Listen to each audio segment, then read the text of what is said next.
Hi, I'm Ken Hess with ZDNet, and I'm here at Dell World 2015 interviewing company executives about their processes, services, and products. And today, my guest is Mark Conley, Director of Worldwide Channel for SolidFire. Welcome to the show, Mark. Thank you, Ken. Very nice to be here. Nice to be interviewed. Appreciate it. Why don't you start out by telling us just a little bit about yourself? You bet.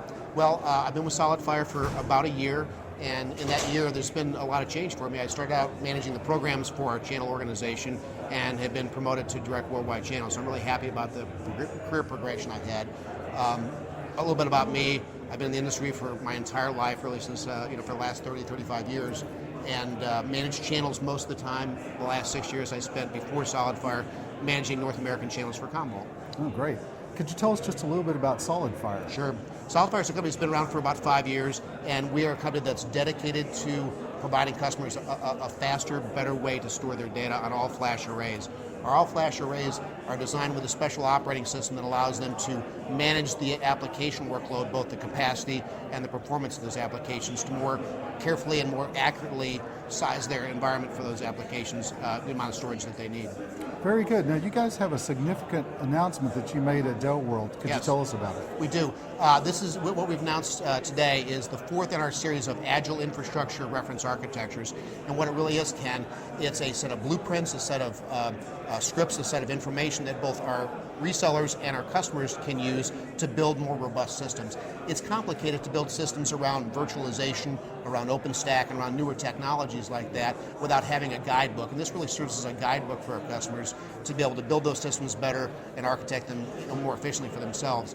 It's not that they need to follow it word for word, but it gives them ideas, it gives them reuse tools that they can use to build those better systems. Now, your flash arrays are for enterprise use, correct? They really are. In fact, Ken, they were designed originally for the service provider audience, because those are the people that have lots of applications that need to run in the same storage silos simultaneously.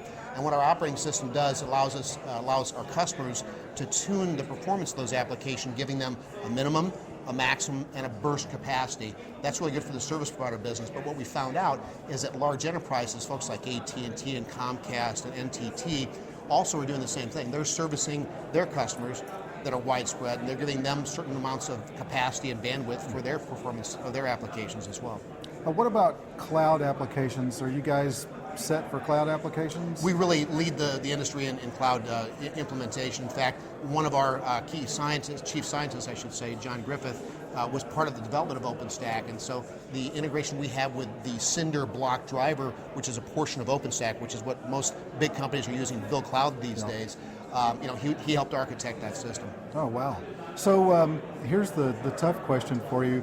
What about scalability? Oh gosh, that's one of our other best parts of our operating system, in that because we're scaling the applications properly to fit into the silo, that means that customers have to buy less capacity because they don't have to strand capacity, and that's what happens typically.